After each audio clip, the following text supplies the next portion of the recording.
తండ్రి పోయిన తర్వాత వారసుడు వస్తే ఎప్పుడు కూడా వారసుని తండ్రితోనే పోలుస్తూ ఉంటారు. You always compare the present with the predecessor. రాజు స్థానం ఒకటే, ఇద్దరు రాజులే, దావీదు రాజే, సొలొమోను రాజే, కానీ వారు పరిపాలించిన విధానము వేరు. దావీదు హి was a man of Waller అని ఉంటుంది. ఆయన యుద్ధాలు మామూలుగా చేసేవాడు కాదని ఉంటుంది. యుద్ధం వెంబడి యుద్ధం చేసేవాడు అని ఉంటుంది. సొలొమోను హిస్ గిఫ్టింగ్ ఇస్ డిఫరెంట్. ప్రజలందరూ కూడా ఏమనుకున్నారంటే, అరే ఈయన దావీదులా లేడే. ప్రజలు ఏదైనా మాట్లాడుకొని సమయం వచ్చినప్పుడు నీ యొక్క కృపావరమును, నీ యొక్క బహుమానమును వాడు, దేవుడు నిన్ను హెచ్చిస్తాడు. నాకెందుకు ఇది అవ్వట్లేదు? వెయిట్ చేయి, నీ సమయం వచ్చినప్పుడు నీ బహుమానాన్ని నువ్వు వాడు. Both are in the same position but both are not gifted in the same way. సొలొమోను యొక్క బహుమానం వేరు, దావీదు యొక్క బహుమానము వేరు. Maybe you're doing the wrong comparison. నా మొదటి కుమారుడు బాగున్నాడండి, రెండో కుమారుడు బాగాలేడు. రెండో కుమారుడు యొక్క బహుమానం వేరేమో. నువ్వు మొదటి కుమారులాగే పెంచడానికి ప్రయత్నించావు, అందుకే రెండో కుమారుడి కంటికి అంత విలువగా కనబడట్లేదు. కానీ ఆ రెండో కుమారుడు యొక్క దృష్టి నుండి చూడడం మొదలుపెట్టు, ఆ కుమారుడు కూడా గొప్ప కుమారుడిగా ఉంటాడు. ప్రజలు ఎప్పుడు కూడా గతమును గురించి ఆలోచిస్తారు, భవిష్యత్తు గురించి ఆలోచించరు. మనుషులు ఎప్పుడు కూడా పోల్చుకోవడం సహజమే, కానీ గుర్తుపెట్టుకో, నీ యొక్క బహుమానము ఎంత విలువైనటువంటిదంటే, నిన్ను నీ దేవుడు క్షయమైనటువంటి దానితో కాకుండా అక్షయమైనటువంటి యేసు క్రీస్తు యొక్క రక్తము చేత నిన్ను కొనివేయబడ్డాడు. హల్లెలూయా. That's how valuable you are, that's how important you are. ఈరోజు మనము చూడబోయేటువంటి అంశము వాల్యూ డిమాండ్స్ సాక్రిఫైస్. ఏంటంటే అది వాల్యూ డిమాండ్స్, ఇంకొంచెం బిగ్గరగా చెప్పాలి, వాల్యూ డిమాండ్స్, ఓకే, విలువ త్యాగాన్ని కోరుతుంది. విలువ త్యాగాన్ని కోరుతుంది.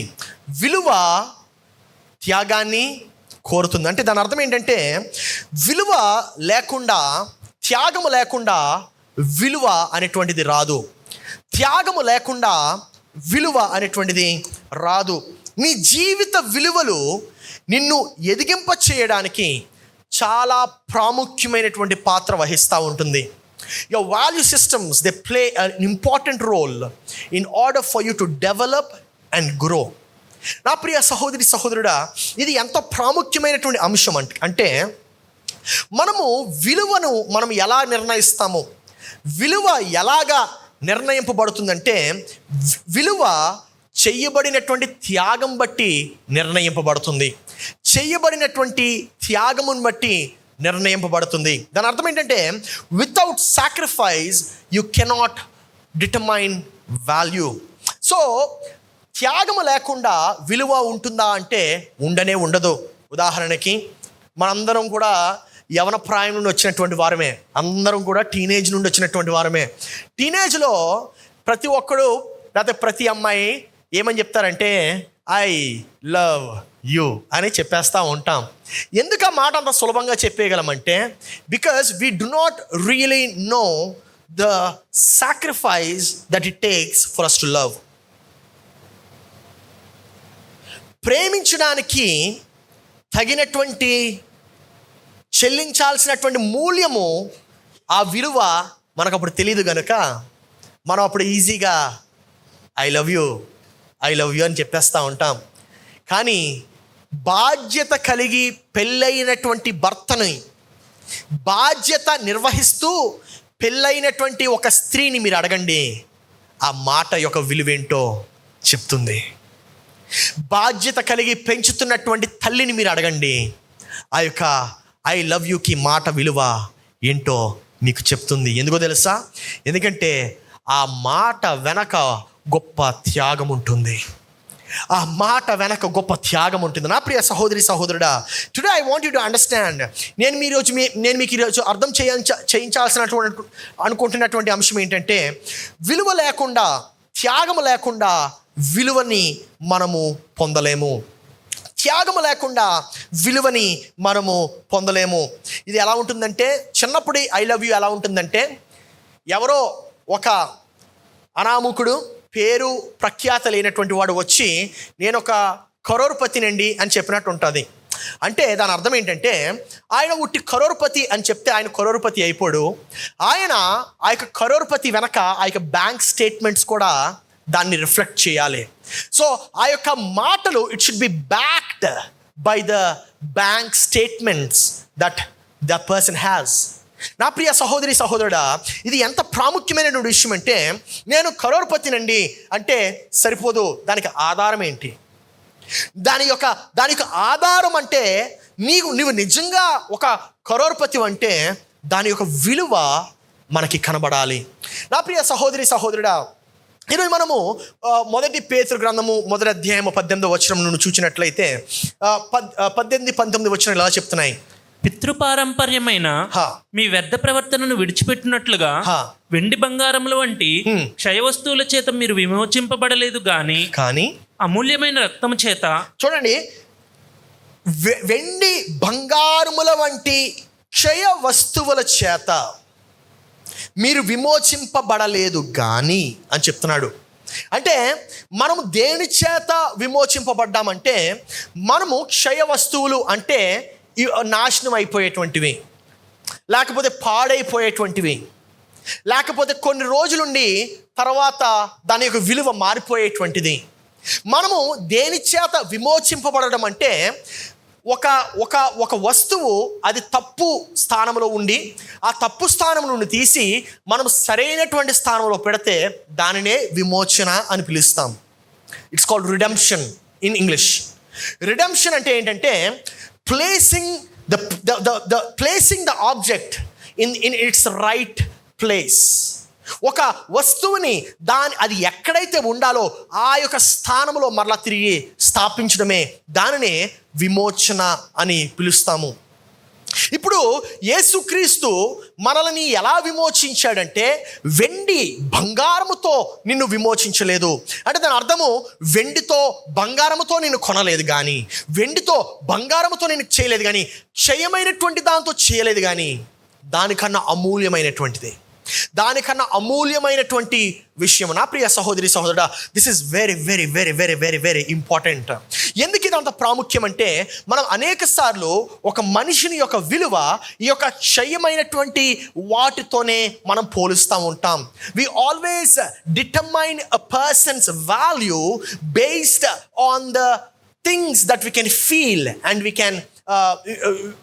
Can value by. అంటే ఇప్పుడు బంగారంతో పోల్చగలము, వెండితో పోల్చగలము, లేకపోతే డబ్బుతో పోల్చగలము. అరే, ఆ వ్యక్తి యొక్క విలువ ఎంతో తెలుసా? 1600 కోట్లు అని చెప్తాం. ఆ వ్యక్తి యొక్క విలువ ఎంతో తెలుసా? 1,00,000 కోట్లు అని చెప్తాం. ఈ వ్యక్తి కానీ ఇక్కడ యేసు ప్రభు ఈ యొక్క మాటను మనం చూస్తే, నీవు క్షయమైనటువంటి వెండి బంగారం అంటే అది కూడా ధనమే కదా. వెండి బంగారముతో నీవు కొనబడలేదు కానీ, వెండి బంగారముతో నీవు విమోచింపబడలేదు కానీ, నీవు దేని చేత విమోచింపబడ్డావంటే అమూల్యమైనటువంటి యేసు క్రీస్తు యొక్క రక్తము చేత. దాని అర్థం ఏంటి? What does it really mean? దాని అర్థం ఏంటంటే, నీ కొరకు ఒక వెల చెల్లింపబడింది, నీ కొరకు ఒక ప్రైజ్ చెల్లింపబడింది, కానీ అది నీ యొక్క కంటికి కనబడేటువంటిది కాదు. అనేక సార్లు మన కంటికి కనబడేదే అన్నిటికన్నా విలువైనటువంటిది అనుకుంటా ఉంటాం. అనేక సార్లు మనం ఏమనుకుంటామంటే, whatever is visible that is only valuable. ఉదాహరణకి ఈ యొక్క మందిరాన్ని మనం చూస్తే, ఈ యొక్క మందిరంలో మనం చూసేది ఏంటంటే, బయట ఉన్నటువంటి బిల్డింగు, బయట నుండి బహిరంగంగా కనబడే బిల్డింగు, లోపలికి వచ్చిన తర్వాత ఈ యొక్క కుర్చీలు, ఈ యొక్క స్టేజు, ఇక్కడ పాస్టర్ గారు లేదంటే ఆరాధికులు, అంతే. కానీ దీని వెనక ఇది నిర్మింపబడడానికి మనకు కనబడినటువంటిది ఏంటో తెలుసా? దీని వెనక చేయబడినటువంటి త్యాగము. ఈ యొక్క సంఘము నిర్మింపబడడానికి చేయబడినటువంటి త్యాగం, that is something which we cannot see. అంటే అది ఎందుకు చూడలేమంటే, అది మనము బహిరంగంగా కంటికి కనబడేది కాదు.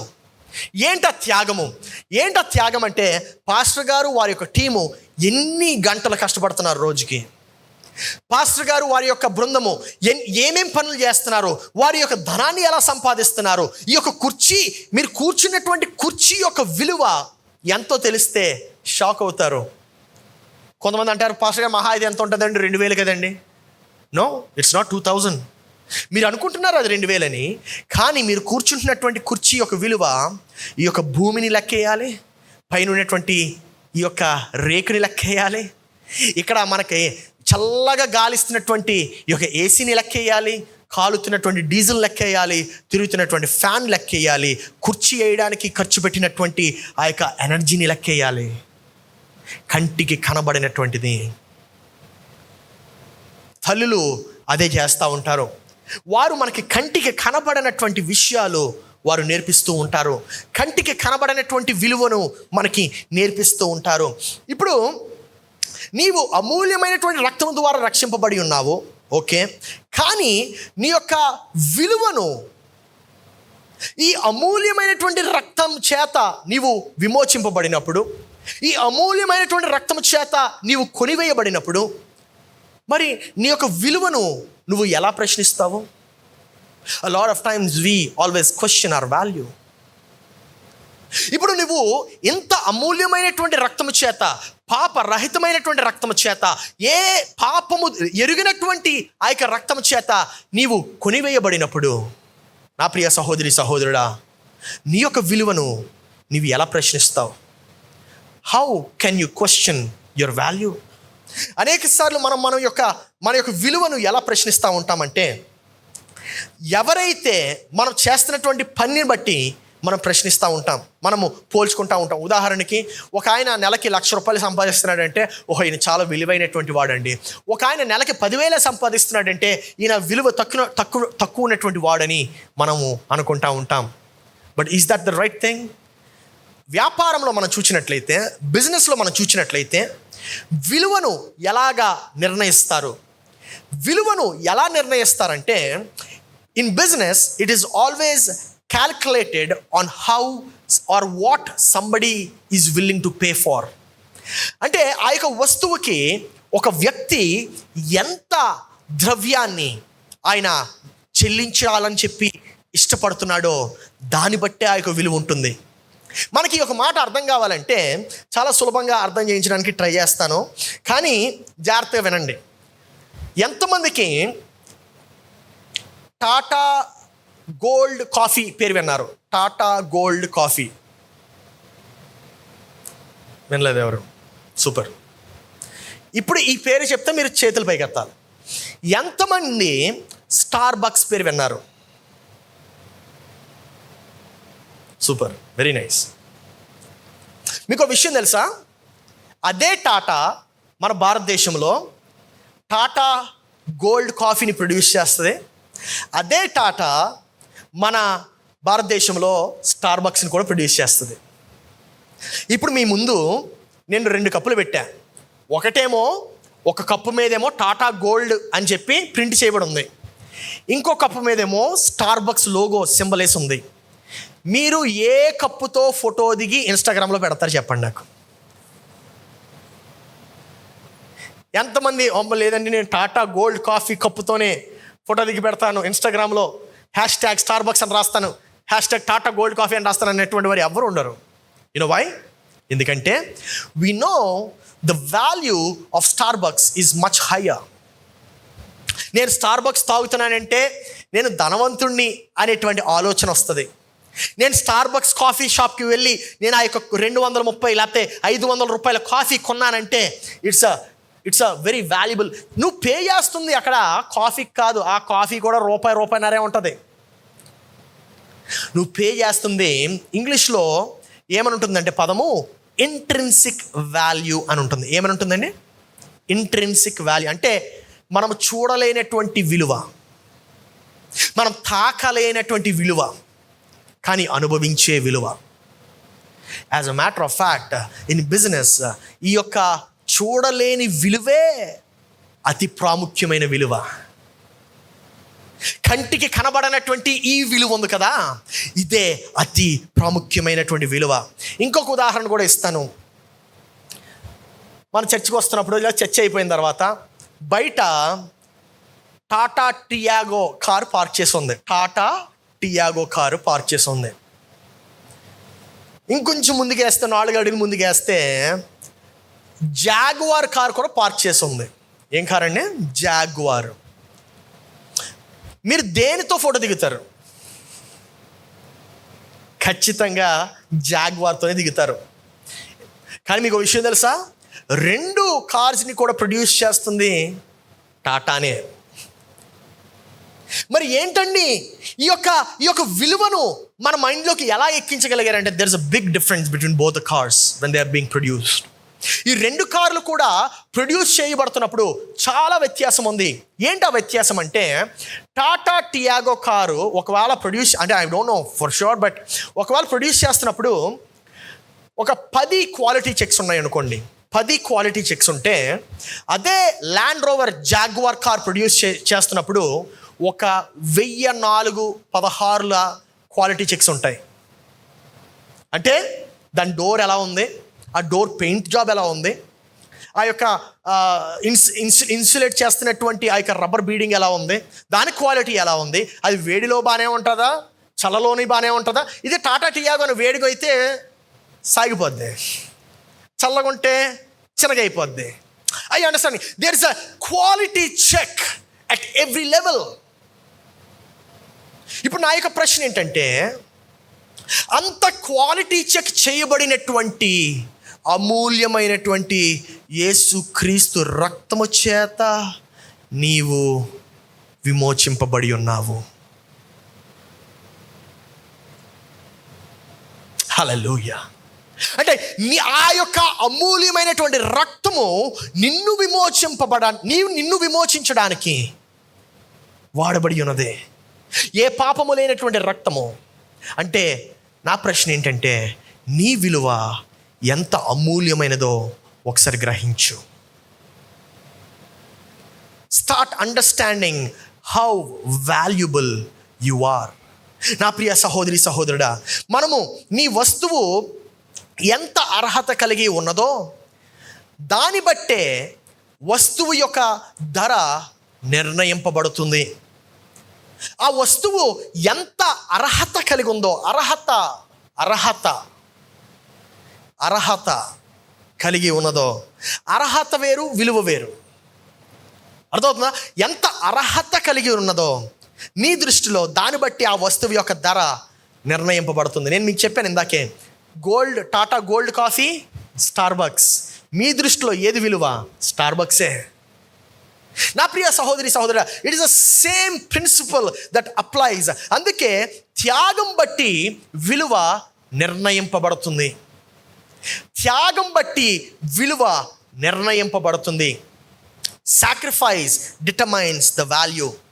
నీ జేబి ఖాళీ అయ్యేది ఎప్పుడు? స్టార్బక్స్కి వెళ్తేనా, టాటా గోల్డ్ కాఫీ ప్యాకెట్ కొనుక్కుంటేనా? స్టార్బక్స్కి వెళ్తే. అయినా సరే నువ్వు స్టార్బక్స్కి వెళ్తూనే ఉంటావు. ఎందుకో తెలుసా? Because you feel that is more worthy, you feel that is more valuable. నా ప్రియ సహోదరి సహోదరుడా, అందుకే కదా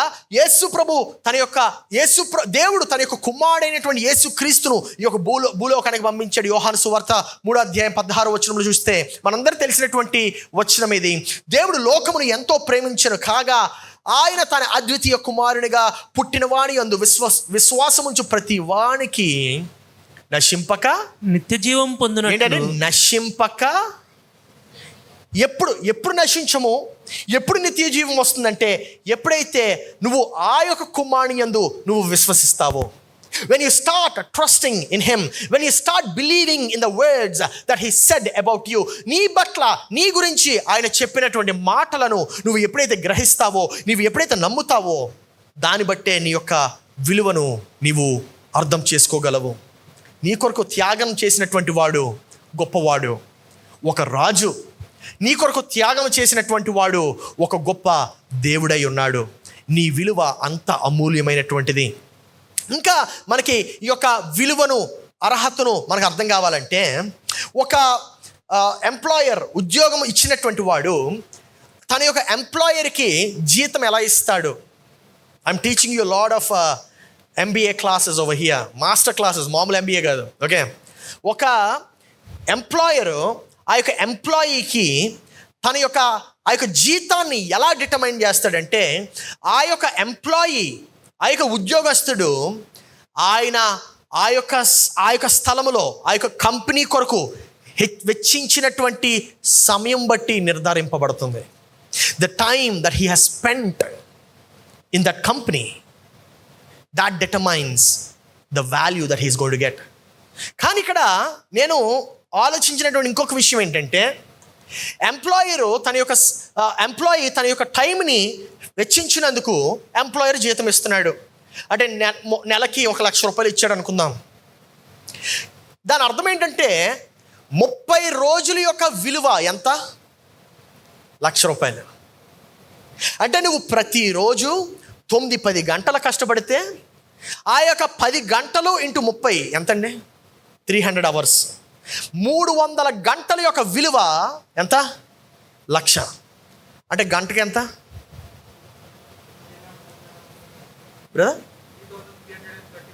3,333 రూపీస్ గంటకి. ఎంతండి?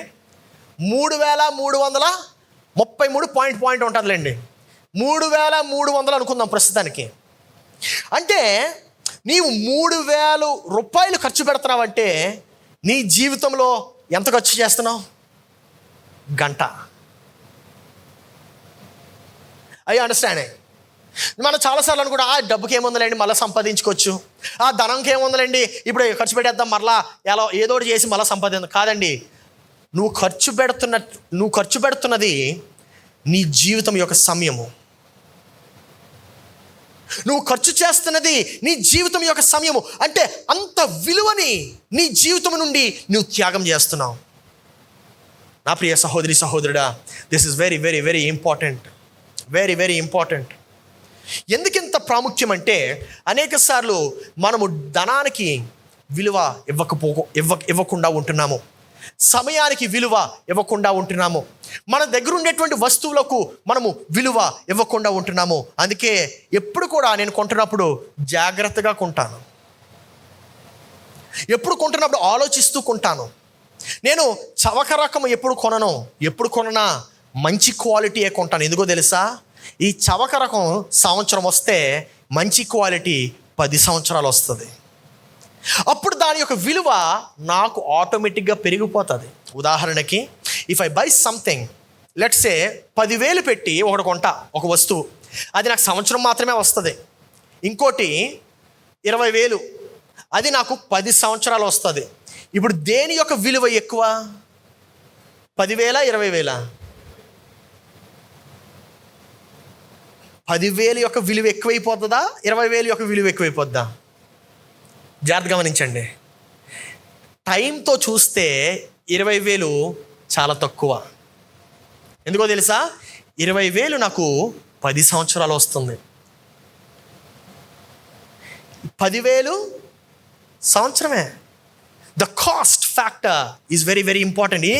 ఈ మాటలని ఎందుకు చెప్తున్నానంటే, నీవు ఇంత అమూల్యమైనటువంటి క్షయము కానటువంటి వాటితో నీవు విమోచింపబడినప్పుడు, నీవు కొనివేయబడినప్పుడు, నీవు నీ యొక్క జీవితాన్ని ఎలాగ నిర్వహించుకుంటున్నావు? How are you managing your time? How are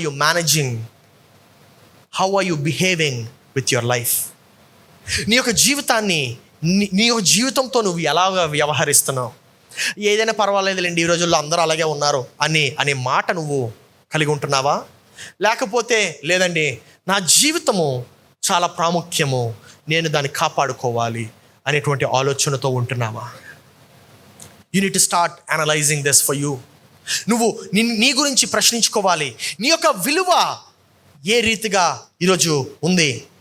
ఈరోజు మదర్స్ డే కనుక 2 తల్లులు వారి యొక్క ఉదాహరణ వాడి నేను ఈరోజు మీ ముందు 2 తల్లుల్ని ప్రజెంట్ చేస్తాను. అందరు కలిసి 1 రాజుల గ్రంథము 3వ అధ్యాయము 16 నుండి 28వ వచనం వరకు చూద్దాము. 1 రాజుల గ్రంథము 3వ అధ్యాయము 16వ వచనం నుండి 28వ వచనం వరకు చూద్దాము. చదవండి. తరువాత వేశ్యలైన 2 స్త్రీలు రాజునొద్దకు వచ్చి అతని ముందర నిలిచిరి. ఇక్కడ 2 స్త్రీలు చూస్తున్నాము. వారు వేశ్యులు. Whatever work they are doing పక్కన పెట్టండి. 2 స్త్రీలు రాజు ముందుకు వచ్చి నిలబడి ఇలా చెప్తున్నారంట. వారిలో ఒకత ఇట్లు మనవి చేసెను, నా ఏలినవాడ చిత్తగించుము, నేనును ఈ స్త్రీయు ఒక ఇంటిలో నివసించున్నాము, దానితో కూడా ఇంటిలో ఉండి నేను ఒక పిల్లను కంటిని. నేను కనిన 3వ దినమున ఇదియు పిల్లను కనెను. మేమిద్దరమును కూడా నున్నాము. మేమిద్దరము తప్ప ఇంటిలో మరి ఎవరునూ లేరు. ఇక్కడ మనం ఈ యొక్క సినారియోని ఒకసారి మళ్ళీ అర్థం చేసుకుందాం. 2 స్త్రీలు ఉన్నారు. ఈ 2 స్త్రీలు రాజు దగ్గరికి వెళ్ళారు. ఈ 2 స్త్రీలో ఒక స్త్రీ ఏమని చెప్తుందంటే, అయ్యా నేను ఒక కుమారుని కన్నాను. నేను కుమారుని కనిన తర్వాత 3వ దినమున ఇంకొక ఆమె కూడా కుమారుని కన్నది. మేమిద్దరం కూడా ఒకే ఇంట్లో ఉంటున్నాము. ఓకే, అక్కడ వరకు మనం చూసాము. అయితే రాత్రి యందు ఇది పడకలో తన పిల్ల మీద పడగా అది చచ్చెను. కాబట్టి మధ్యరాత్రి ఇది లేచి నీ దాసినైన నేను నిద్రించుచుండగా వచ్చి నా ప్రక్కలో నుండి నా బిడ్డను తీసుకొని తన కౌగిటిలో పెట్టుకొని చచ్చిన తన పిల్లను నా కౌగిటిలో ఉంచెను. ఉదయమున నేను లేచి నా పిల్లకు పాలియ చూడగా అది చచ్చినదాయను. తరువాత ఉదయమున నేను పిల్లను నిదానించి చూచినప్పుడు వాడు నా కడుపును పుట్టినవాడు కాడని నేను తెలుసుకుంటుని. ఇక్కడ మనం చూస్తాము. సో ఏమైందంటే ఆ ఇంట్లో ఇంకెవరు లేరండి, మేమిద్దరమే ఉన్నాము. మా ఇద్దరికి 2 కుమారులు ఉన్నారు. కానీ ఈమె దొర్లి నిద్రలో ఆమె యొక్క కుమారుడు మీద పడిపోయి చనిపోయాడు ఆమె యొక్క కుమారుడు. అప్పుడు ఈమె ఏమి చేసిందంటే తన చచ్చిపోయినటువంటి కుమారుడిని నా దగ్గర తీసుకొచ్చి నా బ్రతుకునేటువంటి కుమారుడిని తన దగ్గరికి వెళ్ళి పెట్టేసుకుందని రాజుకి విజ్ఞాపన చేస్తుంది. ఇప్పుడు అంతలో 2వ స్త్రీ, అది కాదు, బ్రతికి ఉన్నది నా బిడ్డ, చచ్చినది దాని బిడ్డ అని చెప్పగా ఆమె కాదు, చచ్చినది నీ బిడ్డ, బ్రతికి ఉన్నది నా బిడ్డ అనెను. ఈ ప్రకారముగా వారు రాజు సమ్మూఖమున మనవి చేయగా రాజు చూద్దాం. సో ఇక్కడ 2 స్త్రీలు కూడా వాగ్దానాలు చేస్తుంటున్నారు. ఓకే, ఏమని మాట్లాడుకుంటున్నారంటే నా కుమారుడు కాదు చనిపోయింది, నీ కుమారుడు చనిపోయాడు. ఇంకొక స్త్రీ అంటుంది నీ కుమారుడు కాదు చనిపోయింది, నా కుమారుడు కాదు చనిపోయింది, నీ కుమారుడు చనిపోయాడు అంటున్నాడు. So this is a fight that is happening. చనిపోయింది నా కుమారుడు కాదు, ఇంకొక ఆమె ఏమంటుంది చనిపోయింది నా కుమారుడు కాదు అంటుంది. Both are presenting the case before the king. ఇద్దరు కూడా వారి యొక్క కేసుని ఈ యొక్క రాజు ముందు పెడుతున్నారు. ఇప్పుడు రాజు ఏమన్నాడు చూద్దాం. రాజు బ్రతికి ఉన్నది నా బిడ్డ, చచ్చినది నీ బిడ్డ అని ఒకటియు, రెండవది అలాగూ కాదు, చచ్చినది నీ బిడ్డ, బ్రతికి ఉన్నది నా బిడ్డ అని చెప్పుచున్నది గనుక కత్తి తెమ్మని ఆజ్ఞ ఇచ్చెను. వారు ఒక కత్తి రాజు సన్నిధికి తేగా రాజు 2 భాగములుగా బ్రతికి ఉండి బిడ్డను చేసి సగము దీనికిని సగము దానికిని చెరిసగము ఇవ్వవలసినదని ఆజ్ఞ ఇచ్చెను. ఈ రాజు ఎవరో, ఈ రాజు ఎవరో మహానుభావుడు.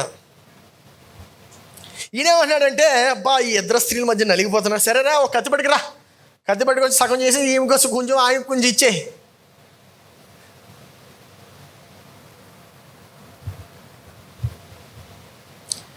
What appears foolishness on the surface might not be foolishness on the surface. ఏదైతే పైన బుద్ధిహీనతగా కనబడుతుందో అది దాని యొక్క ఆంతర్యంలో బుద్ధిహీనత కాకపోవచ్చు. అనేక సార్లు మనం ఈ స్టేట్మెంట్స్ ఇస్తూ ఉంటాం కదా. కొన్నిసార్లు మనము సచిన్కే ట్రైనింగ్ ఇవ్వడానికి రెడీ అయిపోతాం క్రికెట్లో. కొన్నిసార్లు మన డిఫెన్స్ మినిస్టర్కే ఏ మిసైల్ ఆయన ఎలాగ యుద్ధం చేసి ఉంటుంటే బాగున్ను అనేటువంటి సలహాలు ఇవ్వడానికి రెడీ అయిపోతాం. అరే S-400 ఎందుకురా, వేసేది ఏదో డైరెక్ట్ న్యూక్లియరే ఒకసారి వేసేయచ్చు కదా అని సలహాలు కూడా ఇచ్చే ఉండుంటాం. But what appears foolishness on the outside might not be foolishness in the inside. ఈ రాజు కూడా అదే చెప్తున్నాడు, కత్తి తీసుకురారా, ఈ 2 ఆడల మధ్య నేను చచ్చిపోతున్నాను, నేను కత్తి తీసే నరికేసే 2 భాగాలు చేసే, తలొకడికి తోకొకడికి ఇచ్చే అని చెప్పి, లేకపోతే అలాగో లేకపోతే కరెక్ట్గా మధ్య భాగం చేసి లెఫ్ట్ ఒకరికి రైట్ ఒకరికి ఇచ్చే అని చెప్పి అందాం అనుకున్నాడు, నాకు తెలీదు. But let's see what happened. 26వ వచనంలో చూస్తే అర్థమవుతుంది. అంతటా బ్రతికి ఉన్న బిడ్డ యొక్క తల్లి తన బిడ్డ విషయమై పేగులు తరుక్కొని పోయినదై రాజునొద్ద, నా ఏలినవాడా బిడ్డను ఎంత మాత్రము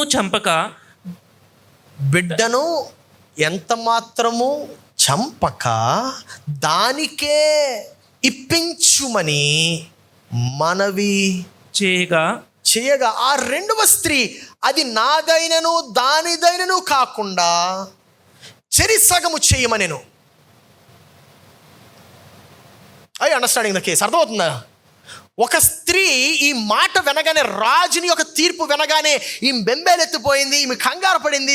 కంగారు పడిన వెంటనే అంటుంది, అయ్యా వద్దయ్యా వద్దు వద్దు వద్దు వద్దు వద్దు వద్దు వద్దు, ఆ బిడ్డని ఆమెకి ఇచ్చేసాయి. కానీ ఇంకొక స్త్రీ వెంటనే అంటుంది, లేదు లేదు వద్దు వద్దు, నీ తీర్మానం బాగుంది, నీ నిర్ణయం బాగుంది, సరి సగం చేసేయి, ఆమెకి సగం నాకు సగం ఇచ్చేయి. ఆమెకి ఉండకూడదు, నాకు ఉండకూడదు. What is the difference between both of these ladies? ఈ ఇద్దరు స్త్రీల మధ్య ఉన్నటువంటి ఈ వ్యత్యాసం ఏంటి? ఈ ఇద్దరు స్త్రీల్లో ఒక స్త్రీ,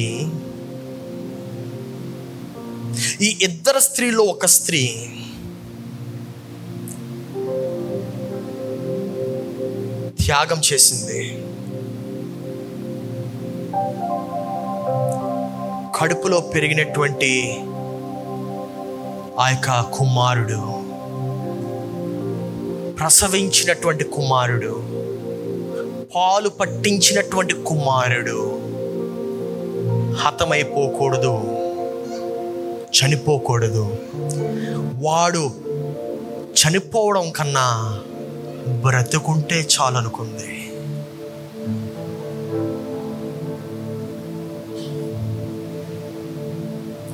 ఇంకొక స్త్రీ ఆల్రెడీ తన యొక్క విలువను కోల్పోయింది. తన యొక్క కుమారుడు చనిపోయాడు, చనిపోయినటువంటి బాధలో ఉంది. ఈమెమనుకుంటుందంటే, నాకు నా యొక్క విలువ దక్కలేదు, నేను ఎంతో త్యాగం చేశాను కదా, ఆ స్త్రీలాగే నేను కూడా 9 నెలలు మోసాను కదా, ఆ స్త్రీలాగే నేను ఎన్నో బాధలు పడ్డాను కదా, కానీ ఆమెకి దక్కింది, నాకు దక్కలేదు. She was having a bitter heart. ఒక చేదైనటువంటి, వికారమైనటువంటి మనస్సును కలిగినటువంటి స్త్రీ.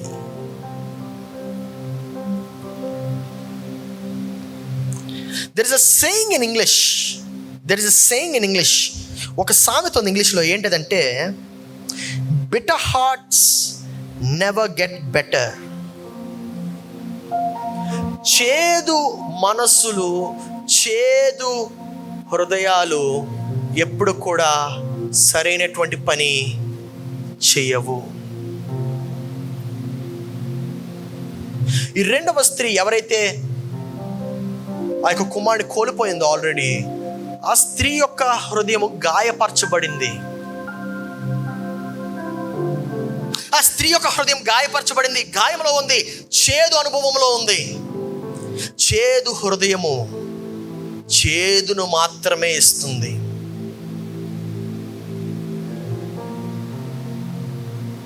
చేదు హృదయము చేదును మాత్రమే ఇస్తుంది.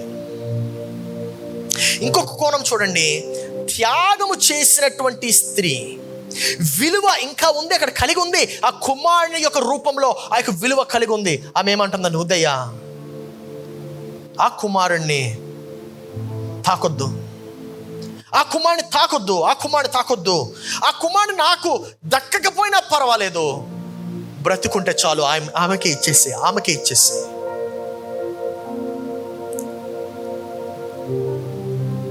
దానికే ఇప్పించమని మనవి చేయగా, ఆ రెండవ స్త్రీ, అది నాదైనను దానిదైనను కాకుండా చెరిసగము చెయ్యమనెను. 27వ వచనం చూడు. అందుకు రాజు బ్రతికి ఉన్న బిడ్డను ఎంత మాత్రము చంపక, బ్రతికి ఉన్న బిడ్డ ఎంత మాత్రము చంపక మొదటి దానికి ఇయుడని దాని తల్లి అదేనని తీర్పు తీర్చెను.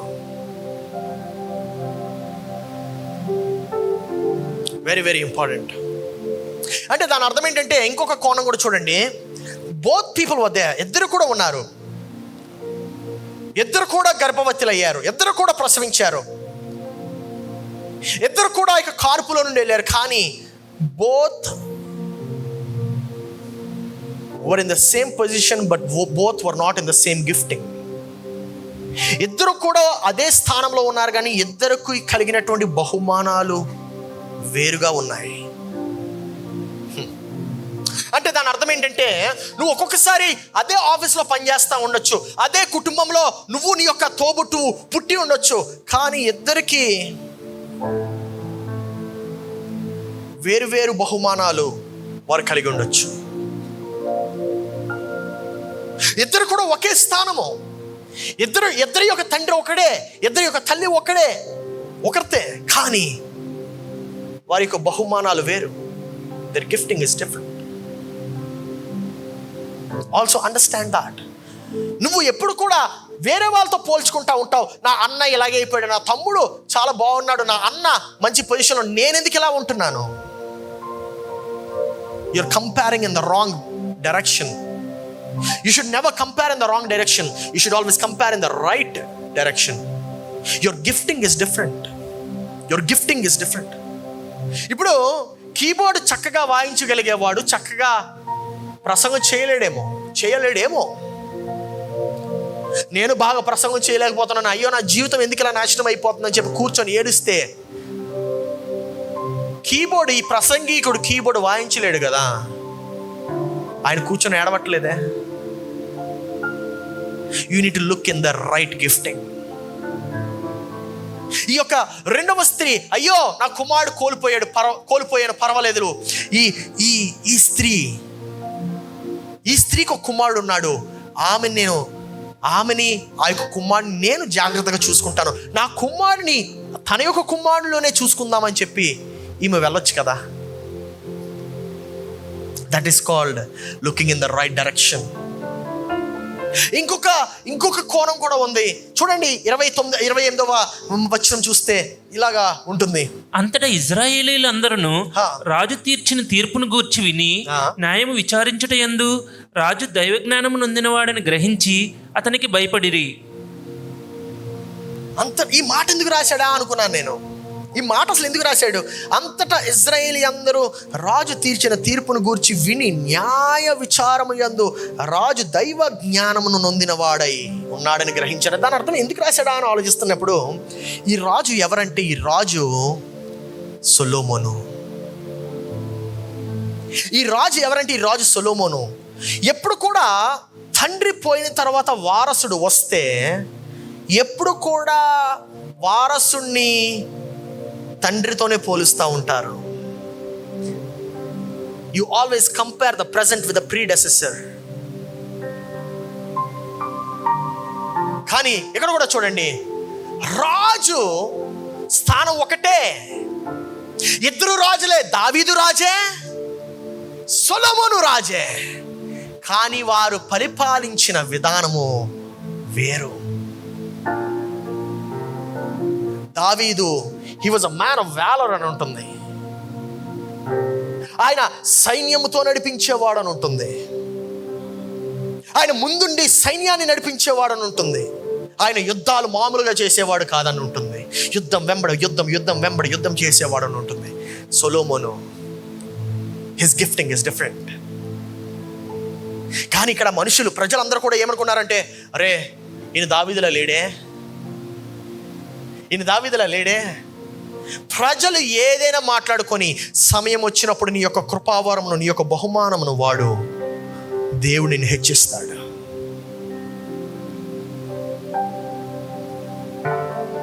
Lot of times you are worried about, నాకు ఎందుకు ఇది అవ్వట్లేదు. వెయిట్ చేయి, నీ సమయం వచ్చినప్పుడు నీ బహుమానాన్ని నువ్వు వాడు.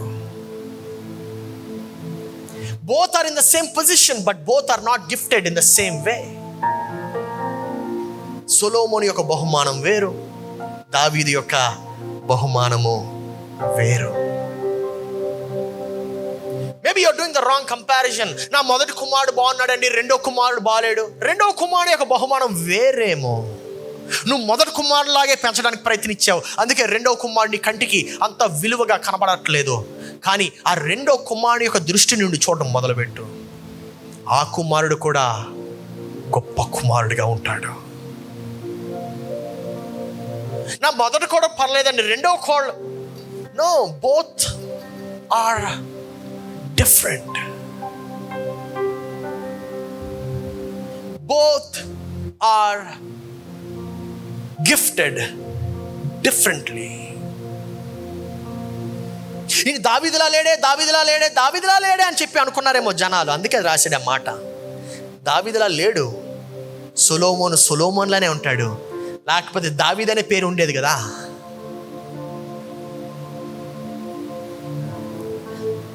నా ప్రియ సహోదరి సహోదరుడా, ప్రజలు ఎప్పుడు కూడా గతమును గురించి ఆలోచిస్తారు, భవిష్యత్తు గురించి ఆలోచించరు. మనుషులు ఎప్పుడు కూడా పోల్చుకోవడం సహజమే. ఇందాకే మనము టాటా యొక్క ప్రొడక్ట్స్ని పోల్చామే, సహజం. కానీ గుర్తుపెట్టుకో, నీ యొక్క బహుమానము ఎంత విలువైనటువంటిదంటే, నిన్ను నీ దేవుడు క్షయమైనటువంటి దానితో కాకుండా అక్షయమైనటువంటి యేసు క్రీస్తు యొక్క రక్తము చేత నిన్ను కొనివేయబడ్డాడు. హల్లెలూయా. That's how valuable you are. That's how important you are. అంత విలువైనటువంటి వాడువు, అంత ప్రాముఖ్యమైనటువంటి వాడువు నువ్వు. ఇంకొక పాయింట్ కూడా నేను చూపించాలని ఆశపడుతున్నాను ఇదే కథ నుండి. నీ జ్ఞానము నీ ప్రాధాన్యతలో కనబడుతుంది.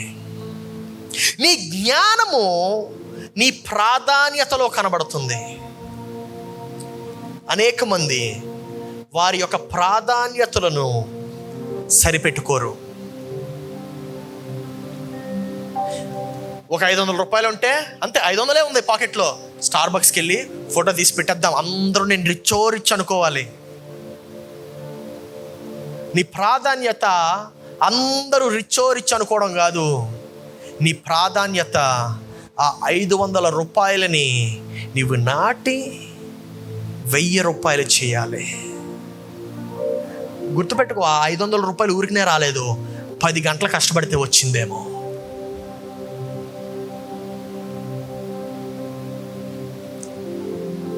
నా ప్రియ సహోదరి సహోదరుడా, నీ జ్ఞానము నీ ప్రాధాన్యతలో కనబడుతుంది. నీ జ్ఞానము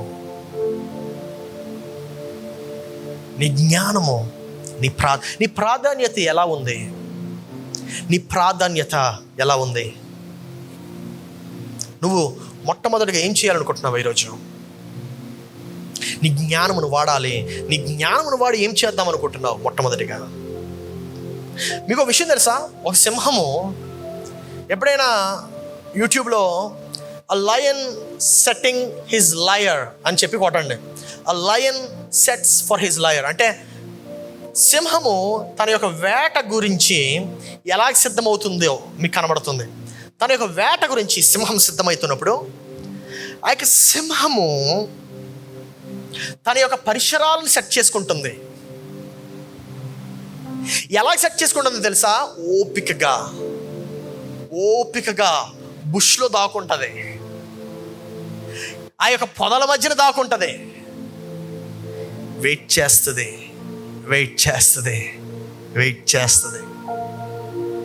నాకు ఇప్పటికిప్పుడు కావాలని చెప్పి పరుగుల మీద వెళ్ళి వేటాడదు. చాలాసార్లు అదే అనుకుంటాం మనం, పరిగెట్టి వేటాడుతుంది సింహం అని. కాదండి, ఎప్పుడు పరిగెట్టి వేటాడదు.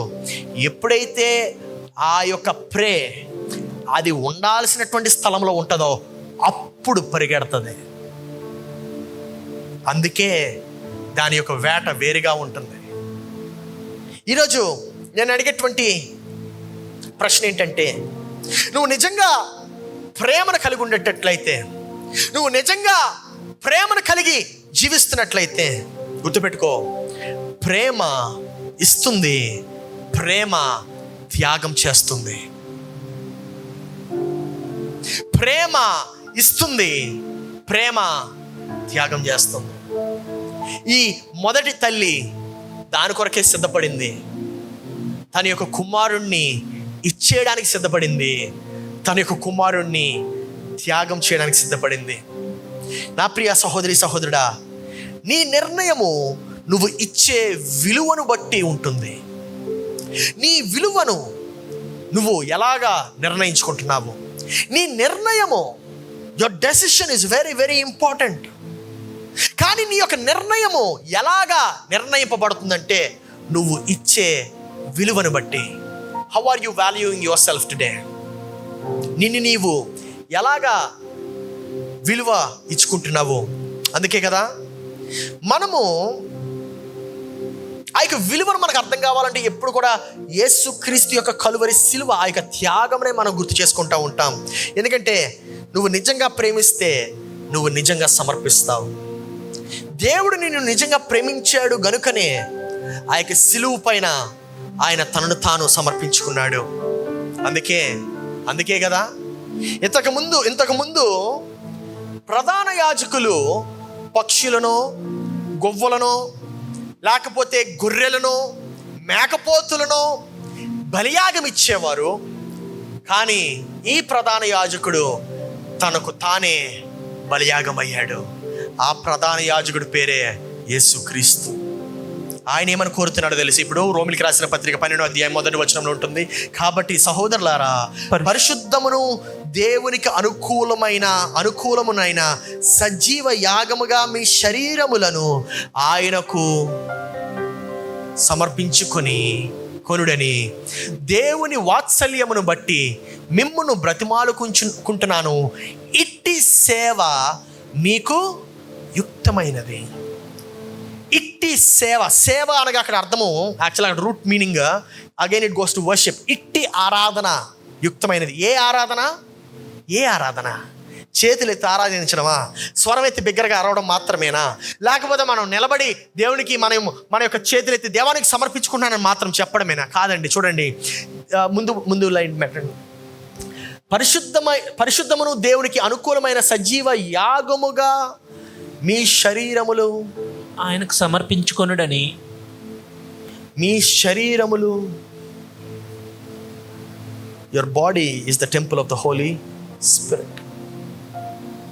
మన శరీరములు ఎంత ప్రాముఖ్యము,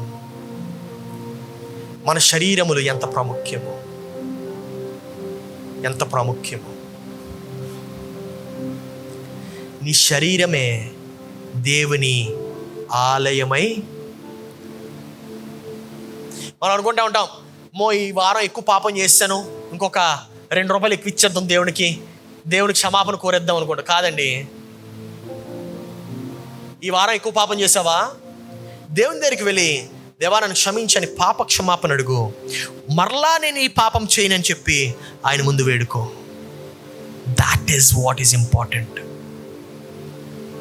నా ప్రియ సహోదరి సహోదరుడా, ఈరోజు నేను చెప్తున్నాను, సమర్పణ లేకుండా విజయము రాదు. ఆఖరిగా మన చర్చ్లో ఉండేటువంటి ఒక వ్యక్తి గురించి చెప్పి నేను ఈ యొక్క ఆరాధన ముగిస్తాను. ఇప్పుడు మనకి ఇక్కడ డ్రమ్స్ వాయిస్తాడు ఒక అబ్బాయి. హీఈస్ అరౌండ్ 20 years, 20 సంవత్సరాలు మాత్రమే.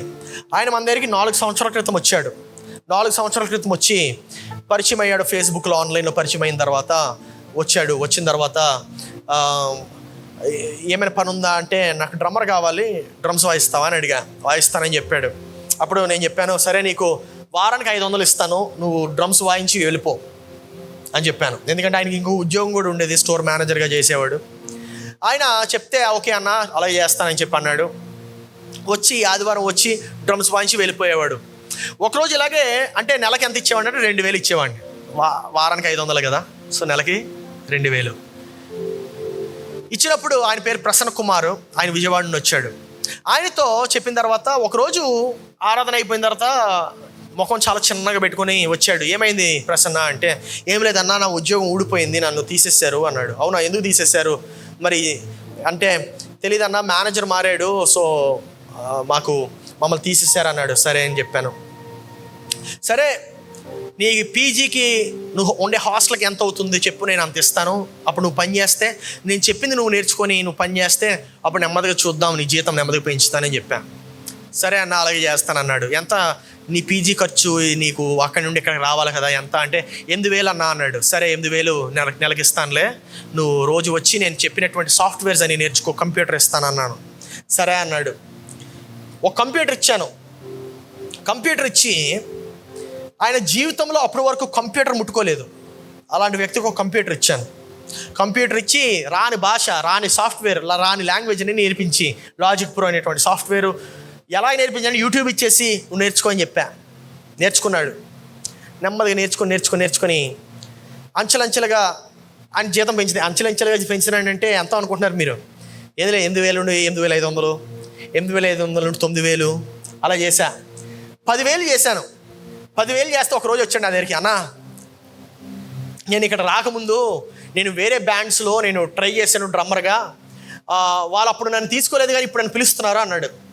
అవునా, వెరీ గుడ్, ఎంత ఇస్తానన్నారు అన్నాడు. అని అడిగితే 50,000 ఇస్తానన్నారన్నా అన్నాడు. అమ్మ బాబు 50,000 ఇస్తారా? అరే నేనైతే 50,000 ఇచ్చుకోలేను, కానీ నేను మాత్రం ఒకటి చేయగలను, నీ భవిష్యత్తును మాత్రం కాంక్రీట్గా నేను పెట్టగలను, కదల్పకుండా ఒక గొప్ప పేరు నీకు తెచ్చిపెట్టి నీ యొక్క భవిష్యత్తుని, అంటే మనుషులు నీకు ఈ యొక్క తలాంతుతో నేను గుర్తించగలరు, ఆ స్థాయి వరకు నేను చేయగలను, కానీ ఇప్పుడైతే నేను 50,000 ఇవ్వలేను అన్నాను. ఏం చేస్తాడో చూద్దాం అనుకుంటే ఆయన 50,000కి వెళ్ళలేదు, 10,000కే ఉన్నాడు. అదేంటో అర్థం కాలేదు నాకు. 50,000కి వెళ్ళలే, 10,000కే ఉన్నాడు. సంవత్సరం అయింది అప్పటికి, 10,000కే ఉన్నాడు. అరే ఈడేంట్రా ఇడు 10,000కే ఉన్నాడు, 50,000కి వెళ్ళిపోతాడు అనుకున్నా. వెళ్ళే. అదే కంప్యూటర్ ఇచ్చాను, అదే సాఫ్ట్వేర్లు, రోజు అదే పని, ఉదయం నుండి రాత్రి వరకు, ఉదయం నుండి రాత్రి వరకు, ఉదయం నుండి రాత్రి వరకు. సరే ఒకరోజు అప్పటికి 12,000 చేశాం. ఇంకొక 2 సంవత్సరాలు అయింది, 12,000 చేశాను. ఒకరోజు ఎవరో ఒక బ్యాండ్ వాయిస్తే సరే ఆ సౌండ్ లైటింగ్ ఆ బ్యాండ్ అంతా ఎలా ఉంటుంది చూద్దామని చెప్పి, అంటే హైదరాబాద్లోనే టాప్ బ్యాండ్ అంటది. ఓకే, మేమందరం కలిసి గుంపుగా వెళ్ళాం చూద్దామని. అక్కడికి వెళ్తే ఒక టేబుల్ ఇచ్చారు, ఆ టేబుల్ దగ్గర కూర్చున్నాము, చూస్తుంటే ఈ ప్రసన్న నా పక్కన కూర్చున్నాడు, ఇటు పక్క రైట్ సైడ్ కూర్చొని మేము చూస్తున్నాం, మాట్లాడుకున్నాం. ఈడు ఇలా చేస్తున్నాడు, అలా చేస్తున్నాడు, లైటింగ్ ఇలా పెట్టాడు, సౌండ్ ఇలా ఉంది, ఇక్కడ కొంచెం ఇలా చేయాల్సింది. ఆ గిటారిస్ట్ ఏంటి అలా ఉన్నాడు అన్న, ఆ గిటారిస్టో లేకపోతే ఎవరో ఫోన్ చేశారు అని చెప్పాడు. అవునా, ఎప్పుడు చేశాడు? కొంతకాలం అవుతుందన్న, ఒక 2-3 నెలలు అవుతుంది ఫోన్ చేసి అన్నాడు. అవునా, ఎందుకు అంటే ఏం లేదన్నా, ఈ బ్యాండ్లో నన్ను డ్రమ్మర్గా తీసుకుంటానని చెప్పారు అన్నాడు. ఈ బ్యాండ్లో నేను డ్రమ్మర్గా తీసుకుంటాను అన్నాడా? అవునన్నా, ఈ బ్యాండ్లో 2-3 సార్లు కాల్ చేశాడు, నిన్న కూడా మెసేజ్ పెట్టాడన్నా అన్నాడు.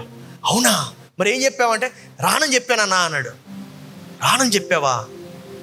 ఈ బ్యాండ్లో top technicians in Hyderabad, top musicians in Hyderabad ఉండేటువంటి బ్యాండ్లో వెళ్ళనన్నాడా? ఎంత ఇస్తానన్నా, తక్కువ ఇస్తానన్నారేమో, ఎంత ఇస్తానన్నాడు? 1,00,000 రూపాయలు ఇస్తానన్నాడు. ఏంటి, 1,00,000 రూపాయలు ఇస్తానన్నారా?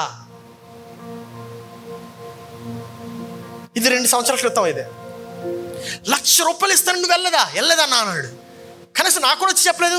నాకు బుర్ర పాడైపోయింది, అప్పుడు తిరిగిపోయింది నా తలంతా. ఏంట్రా ఇడు? ఇంకో పక్కేమో దుఃఖం వచ్చేస్తుంది, ఏడుపు వచ్చేస్తుంది నాకు ఒక పక్క. కానీ ఈడు ఉన్నాడు, నేను ఏడిస్తే బాగోదు, కంట్రోల్ చేసుకుంటున్నాను నేను. ఎందుకు వెళ్ళలేదు అని అడిగా. తెలీదన్నా, నాకు మనం చేస్తుందే కరెక్ట్ అనిపించింది అన్నాడు. మనం చేస్తుందే కరెక్ట్ అనిపించిందా? ఎలా అనిపించింది కరెక్ట్ అని? తెలీదన్నా, మనం చేస్తుందే కరెక్ట్ అనిపించింది అన్నాడు. కనీసం వాళ్ళు అడుగుతున్నప్పుడు కూడా నాకు చెప్పలేదు కదా.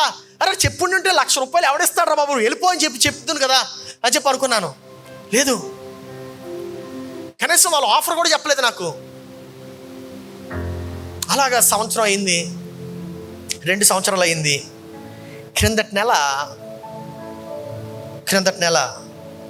ఏప్రిల్ నెల, ఎప్పుడు కూడా ఏప్రిల్ అకౌంట్స్ అన్ని మేలో చూస్తాం.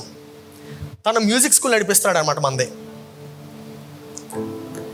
ఏప్రిల్ నెల అకౌంట్స్ చూస్తే అక్షరాల 1,42,000 ఒక్క నెలలో సంపాదిస్తున్నారు. 1,42,000. దాంతో సరిపోలేదు. మీరు అనుకుంటున్నారు అదే ఎండ్ ఆఫ్ ద స్టోరీ. కాదండి. క్రిందటి వారం జగదీష్ ఇంకా కొంతమంది మన చర్చ్ వాలంటీర్స్ మన మ్యూజిక్ స్కూల్ది కన్వెన్షన్ హాల్ది పాంప్లెట్స్ పంచడానికి వెళ్ళారు చుట్టుపక్కల ప్రాంతాలకి, చర్చెస్ దగ్గరికి వెళ్ళి మ్యూజిక్ స్కూల్ పాంప్లెట్ పంచుతుంటే అక్కడ పాంప్లెట్ మీద ఈఎం మ్యూజిక్ స్కూలు అంతా ఉంటుంది. ఆ మ్యూజిక్ స్కూల్ చూసి, ఓ ఈఎం మ్యూజిక్ స్కూలా, ప్రసన్న కుమార్ గారిదేనా అని అడిగారట. అర్థం కాలేదు.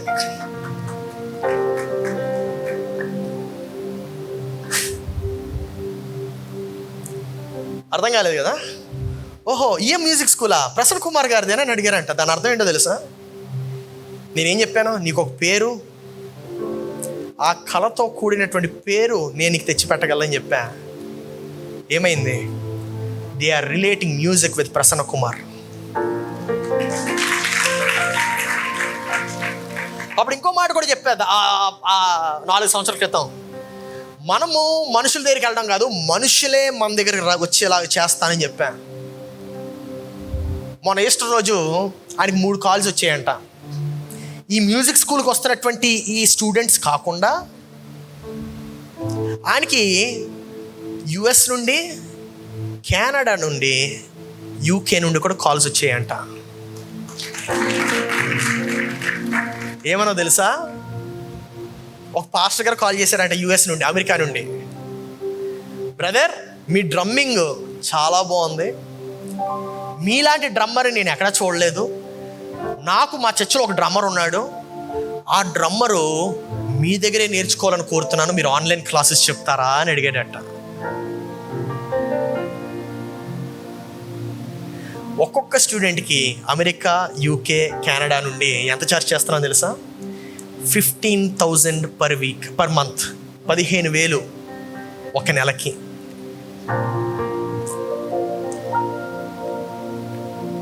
మీకు అర్థం కావట్లేదు ఇక్కడ విషయం.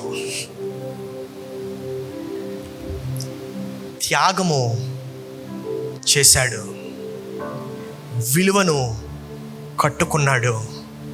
ఇప్పుడు ఆ విలువే ఫలిస్తుంది. అనేకసార్లు మనం ప్యాకేజ్ వెనక్కి వెళ్ళిపోతూ ఉంటాం.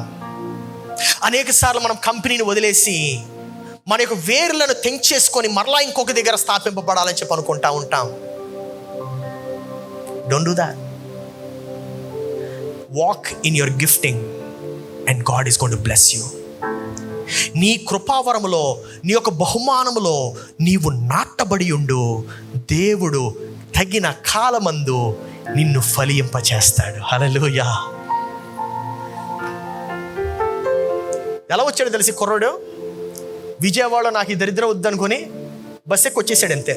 16 సంవత్సరాల అబ్బాయి వచ్చినప్పుడు, 16 years. నా ప్రియ సహోదరి సహోదరుడా, 20 ఏళ్ళు కూడా అవ్వలేదు, లక్షలో సంపాదిస్తున్నాడు. Because he watered and he poured in the same area, kept doing the same thing. మీరు నమ్ముతారా లేదో, ఎన్ని ఫ్రీ ప్రాజెక్టులు చేశాడు తెలుసా? ఎన్ని ఫ్రీ ప్రాజెక్ట్స్. కొంతమంది మ్యూజిక్ డైరెక్టర్స్కి ఫ్రీ ప్రాజెక్ట్స్ చేశాడు. రాత్రి ఉండదు, పగలని ఉండదు, ఏ టైంకైనా కాల్ చేయి, ఏం చేస్తున్నావు ప్రసన్న, ఇప్పుడన్నా మిక్సింగ్ చేస్తున్నాను అంటాడు.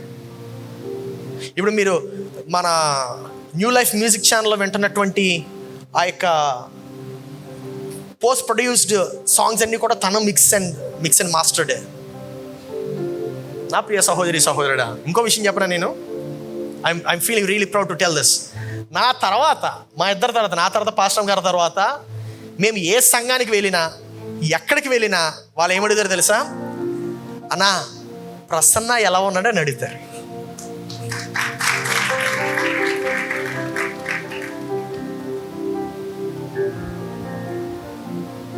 ఎగ్జాక్ట్లీ. త్యాగము, విలువ. ఆయన ఊరికనే పెట్టలేదు, ఉతికారేసేసాం. ఉతికే మన ఫైరింగ్ వేరే రేంజ్లో ఉంటుంది. ఆ ఫైరింగ్ తట్టుకుంటే డెఫినెట్లీ రీప్ ద బెనిఫిట్స్. నా ప్రియ సహోదరి సహోదరుడా, ఈరోజు నువ్వు ఆ యొక్క తల్లిలాగా ప్రేమిస్తున్నావని చెప్తున్నావా, లేకపోతే త్యాగానికి కూడా సిద్ధమని చెప్తున్నావా? ఈరోజు నీ యొక్క విలువలను ప్రక్కన పెట్టి జీవిస్తున్నావా, లేకపోతే విలువను పట్టుకొని జీవిస్తున్నావా?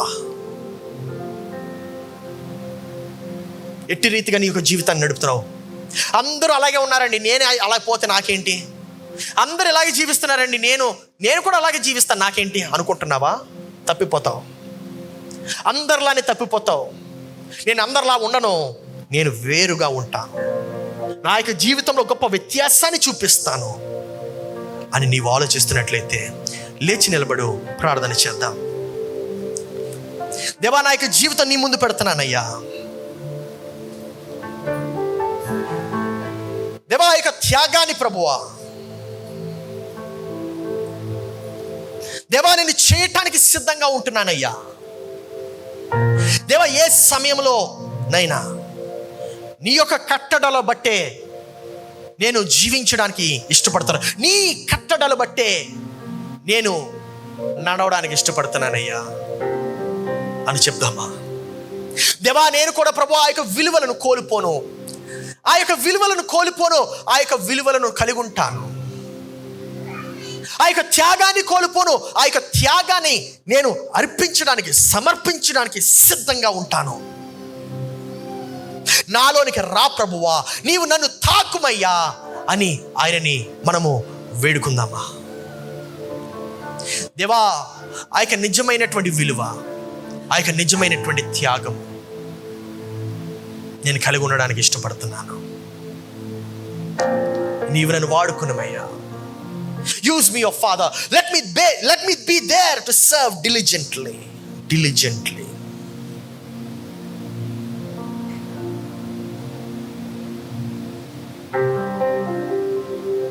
Let me be there to serve diligently.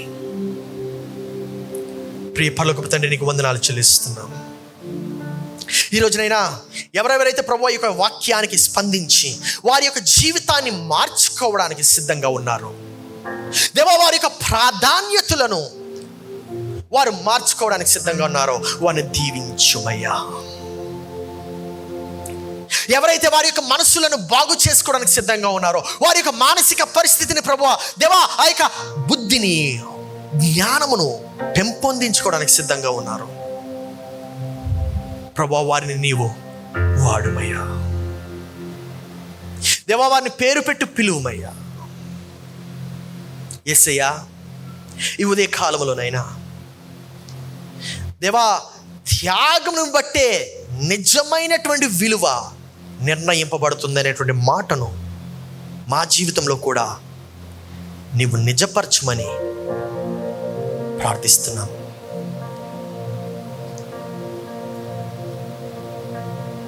యేసయ్యా, ఈ ఉదయ కాలం ప్రభువా వచ్చిన ప్రతి ఒక్కరిని దీవించుము, ఆశీర్వదించుము. వినేటువంటి వాక్యమును బట్టి, వారు స్పందించిన విధానం బట్టి వందనాలు చెల్లిస్తున్నాము ప్రభువా. ఈ యొక్క ఉదయకాలంనైనా మరొకసారి ప్రభువా మా యొక్క జీవితాలు మీ ముందు పెడుతున్నాము. మార్చివేయబడ్డానికి మేము సిద్ధంగా ఉన్నాము. యేసు పరిశుద్ధ నామములో అడిగి ప్రార్థిస్తున్నాం తండ్రి. ఆమేన్, ఆమేన్.